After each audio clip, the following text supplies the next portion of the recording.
like to welcome you to the joy of the demo. In this video, I'm going to cover my basic approach to recording and editing demos for art assignments. So come along, maybe we can learn something together. So the first thing you'll want to do is get a demo space set up for filming. The three basic things you'll need are a space to work, some kind of adjustable light source, and something to hold your camera. I actually have two tripods that can do pretty much everything I need. This smaller one I got for a little under $20. It has flexible legs and a swivel top that allow me to move it freely and show the details in my process. I also use this telescoping tripod quite a bit. This one works well for overhead and wide-angle shots. It was about $25. There are also tons of DIY videos that cover cheap alternatives to store-bought tripods. For my videos, I use an old fluorescent desk light I found in the garage. It's been perfect for my needs because it's bright and flexible. I also moved my desk near a window so I could take advantage of natural light during the daytime. Of course, you'll also need a computer to edit your videos with. I've been using a junky old monitor and keyboard hooked up to the Mac Mini that I hijacked from my classroom at the beginning of quarantine. Easy access to art supplies is a big plus as well. Once you have everything set up, you're ready to start taking some video. I like to start my demos with some gratuitous materials footage.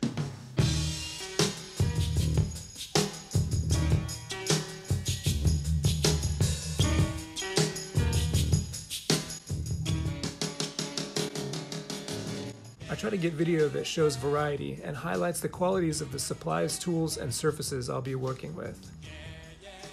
Here I'm doing a demo for an oil painting. I have my desk set up with easy access to my canvas, the lamp is casting light at a decent angle, and my telescoping tripod is set up next to the desk so I can record from an angle over my shoulder. This allows for a clear view of the overall process. I also have my smaller tripod set up on the desk so I can easily capture the details of paint mixing and paint application. I'm looking for angles that will capture what I'm trying to share with students. It's also important to notice how lighting can show what's happening. In these shots I was able to use my lamp and camera angles to show texture on the gessoed surface and reveal the amount of linseed oil on my palette. My approach with each demo is to start making art and take the camera along for the ride. Sometimes you'll want the camera to get the overall picture, and sometimes you'll want to show specific techniques or details. As you're working on the art, you'll probably think of things that you want to point out. Find ways to capture that too. It's also a good idea to show how to clean up materials as well.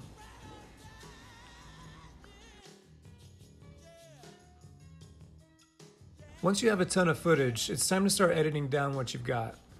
As a general rule, I force myself to get my demos under 10 minutes, and ideally I try to shoot for around 5 minutes. We all know how short our students' attention spans are.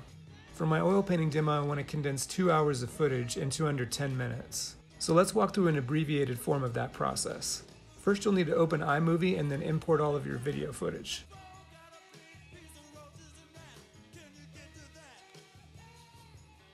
You can use AirDrop for this, but I find it's quicker to plug my phone into the computer and import the videos that way.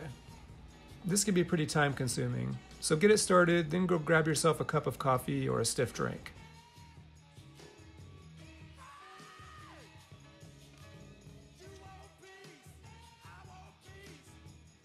In this section, I wanted to show the difference that sanding a gessoed surface could make.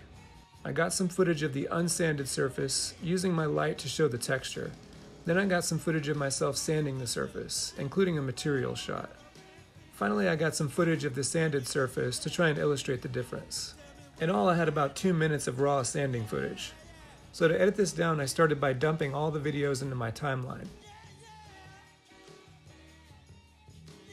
Then I went through and got rid of any dead or empty or blank footage. I like to just drag the cursor over my timeline to preview the footage and figure out where to edit. To cut out unwanted video, I'll find a starting or stopping point.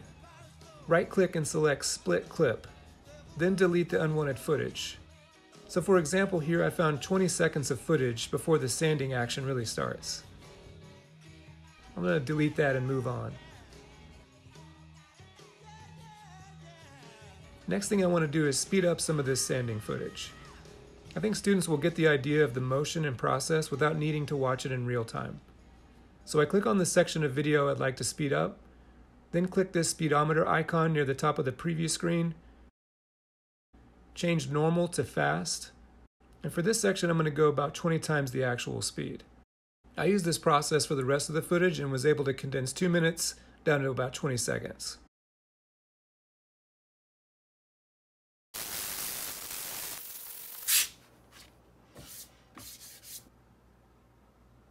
Another editing technique I frequently use is the crop tool. In this footage, I wasn't happy with how much unused space was in the shot. This is easy to fix with iMovie. Just click on the video you want to zoom in on, select the crop tool above the preview window, then I use the crop to fill option to zoom in on the section where the action takes place. Cropping made this brushwork much easier to see. So now let's try to add some audio to our demo. Sometimes I like to just film myself talking like this, but more commonly I like to add voiceovers. To add a voiceover, I use the voice memo app on my phone to record my voice, then airdrop it to the Mac.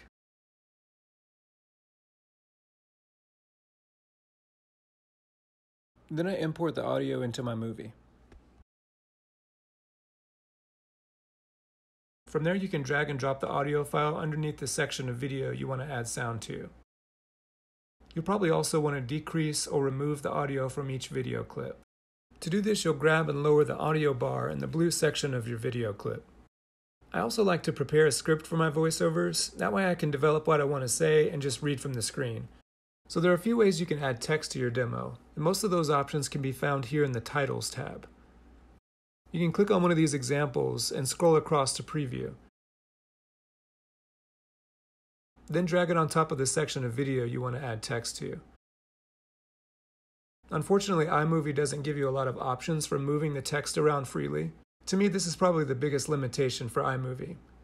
One workaround for this is to use Photoshop to create text with a transparent background. Save it as a PNG, import the PNG file to iMovie, then add it over the top of your video. You'll probably need to adjust the crop and picture-in-picture settings to fine-tune your text overlay. Well, this allows for a little bit more freedom of where you place your text. Another pro tip for rounding out your demo is to include clips from other relevant videos. Look right here. Look at all the paint that's in those bristles. Right up in here, we'll make a happy little cloud. Use just the corner of the brush, and take the corner of that brush and make tiny little circles. This is a great way to incorporate art history and make your video more interesting. The easiest way to do this is to use QuickTime to screen capture another video from YouTube. If you want your screen recording to capture quality audio, there are a few more steps you need to take, so I included a link to a helpful walkthrough in the description. Last but not least, make sure to include a good photo of your completed work to finish things off. So there you have it, a few basic steps for creating demo videos with iMovie. Please feel free to reach out and ask if you have any questions, and until next time, good luck with your core and teaching. Bye-bye.